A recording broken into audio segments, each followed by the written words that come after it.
12 दिसंबर 1983 को फ्लोरिडा के छोटे से गांव पिनक्रेस्ट में जन्मे जोनाथन जेम्स की हैकिंग की यात्रा कम उम्र में ही शुरू हो गई थी। हैकिंग की दुनिया में उन्हें कॉमरेड के नाम से जाना जाता था। जेम्स के पिता एक कंप्यूटर प्रोग्रामर थे और उनकी मां एक गृहिणी थीं। छोटी उम्र से ही जेम्स को कंप्यूटर में गहरी रुचि थी। वह अपने पिता के कंप्यूटर पर वीडियो गेम खेला करते थे। जैसे जैसे वह बड़ा हुआ, उसकी रुचियां भी बदलती गईं। खेलों से धीरे धीरे कंप्यूटर के बारे में और अधिक जानने की इच्छा पैदा हुई। उन्होंने कोडिंग लैंग्वेज सीखना शुरू किया। एक दिन जब जेम्स के पिता काम से घर आए तो उन्होंने जो देखा उससे वे थोड़ा चौंक गए। उनके कंप्यूटर का ऑपरेटिंग सिस्टम विंडोज से लिनक्स में बदल गया है। बाद में उन्हें एहसास हुआ कि इसके पीछे जेम्स का हाथ था। जेम्स ने एक अपरिचित ऑपरेटिंग सिस्टम को चलाने और ये कैसे काम करता है ये समझने के लिए ऐसा किया।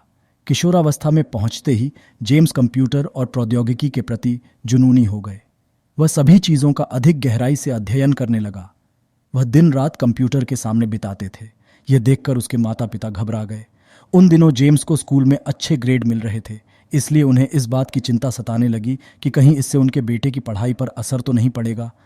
इसलिए माता पिता ने जेम्स के कंप्यूटर उपयोग पर सख्त प्रतिबंध लगा दिया। लेकिन जेम्स इस बात को स्वीकार नहीं कर सके। उन्होंने अपने माता पिता को आश्वासन दिया कि इससे उनकी पढ़ाई पर कोई असर नहीं पड़ेगा।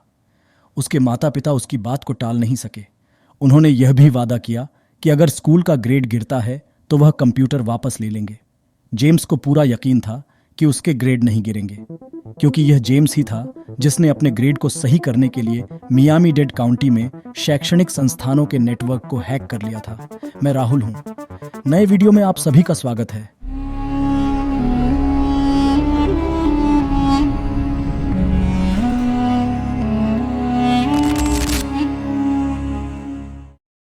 पंद्रह साल की उम्र में शैक्षणिक संस्थानों को हैक करने के बाद जेम्स ने अन्य लक्ष्य रखना शुरू कर दिया। 1999 में उन्होंने कुछ दिग्गजों को निशाना बनाया। AT&T उस समय अमेरिका की सबसे बड़ी टेलीकम्युनिकेशन से एक थी। AT&T हैक करने का निर्णय लिया।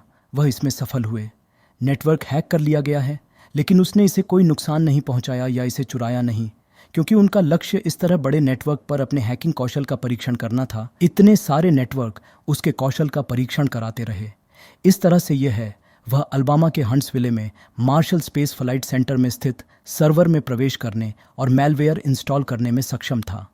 इसके साथ ही उस नेटवर्क के सभी कंप्यूटर उसके नियंत्रण में आ गए। जेम्स को इसका एहसास बाद में हुआ। जिस नेटवर्क को उसने हैक किया वह हंट्सविले, अल्बामा में स्थित यह नासा की एक यूनिट है। यह एक इकाई थी जिसने रॉकेट और संचार प्रणालियों का विकास और परीक्षण किया था। जेम्स को प्रोग्राम के स्रोत कोड तक पहुंच मिल गई। इसमें अंतर्राष्ट्रीय अंतरिक्ष स्टेशन के जीवन को बनाए रखने, तापमान और आर्द्रता जैसे महत्वपूर्ण कार्यों को नियंत्रित करने के लिए महत्वपूर्ण जानकारी शामिल थी। वह लगभग 1.7 मिलियन मूल्य की जानकारी थी। नासा के सुरक्षा विभाग को पता चला कि किसी ने उनके नेटवर्क तक पहुंच बना ली है। कोई अन्य विकल्प न होने के कारण नासा को अपने सिस्टम को 3 सप्ताह के लिए बंद करना पड़ा। उनकी मरम्मत और सुरक्षा उन्नयन में $41,000 की लागत आई। FBI ने जांच अपने हाथ में ले ली। जेम्स एक स्कूली छात्र इस बारे में कुछ नहीं जानता था। वह सुबह स्कूल जाता था और रात को हैकिंग का काम करता था। नासा के अलावा जेम्स ने रक्षा विभाग के एक प्रभाग, defence threat reduction agency DTRA के सिस्टम में भी प्रवेश किया।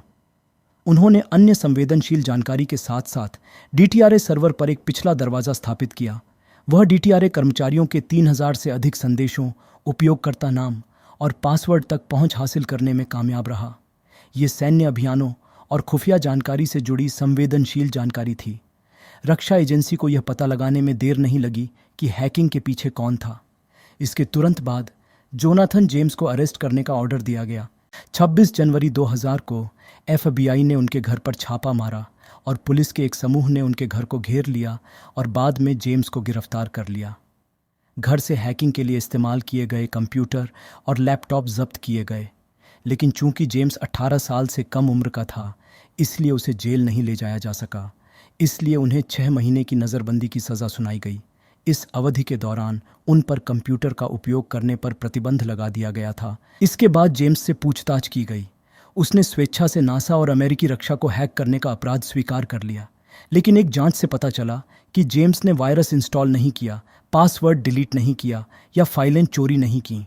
उसने हैक किए गए किसी भी सिस्टम को नुकसान नहीं पहुंचाया।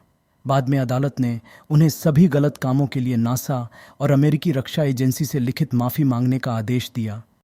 अपनी नज़रबंदी के दौरान कभी कभी वह सबके सामने निकल पड़ते थे। एक दिन जेम्स पर पुलिस की नज़र पड़ गई। उन्होंने उसे पकड़ लिया। बाद में किए गए रक्त परीक्षण से पता चला कि उसने ड्रग्स लिया था। इसलिए जोनाथन जेम्स को बाल सुधार गृह में 6 महीने की सज़ा सुनाई गई। यह पहली बार था जब किसी अमेरिकी को कंप्यूटर से संबंधित अपराध के लिए किशोर गृह में सज़ा सुनाई गई थी। यह मीडिया और खबरों में बड़ी चर्चा बन गई। इसीलिए जेम्स को 6 महीने की सज़ा के बाद रिहा कर दिया गया। उन्होंने अपना इंतज़ार कर रहे संवाददाताओं से कहा, मैंने मनोरंजन के लिए हैकिंग शुरू की। यह नहीं सोचा था कि यह इतनी बड़ी समस्या होगी। मैं फिर कभी हैक नहीं करूंगा। जेम्स ने एक विचार के साथ ऐसा कहा।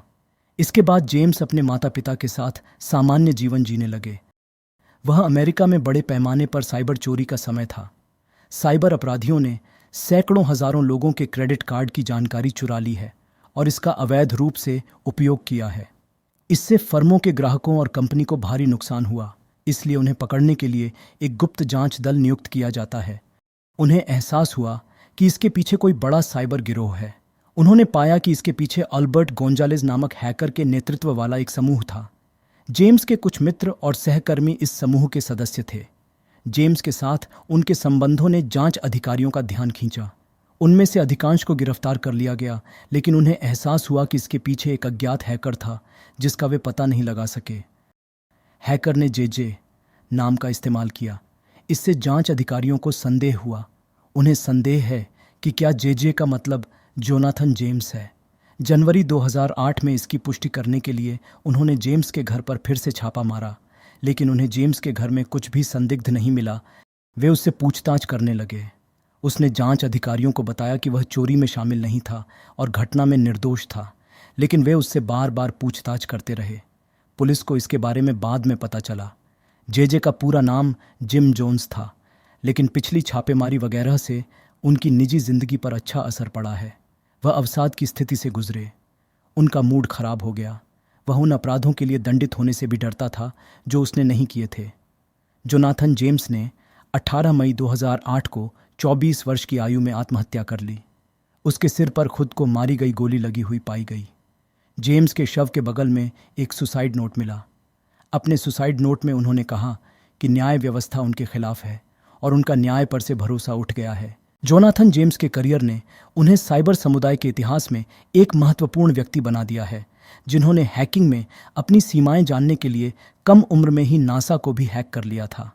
जोनाथन जेम्स के जीवन और मृत्यु पर विभिन्न वृत्तचित्रों और लेखों में चर्चा की गई है।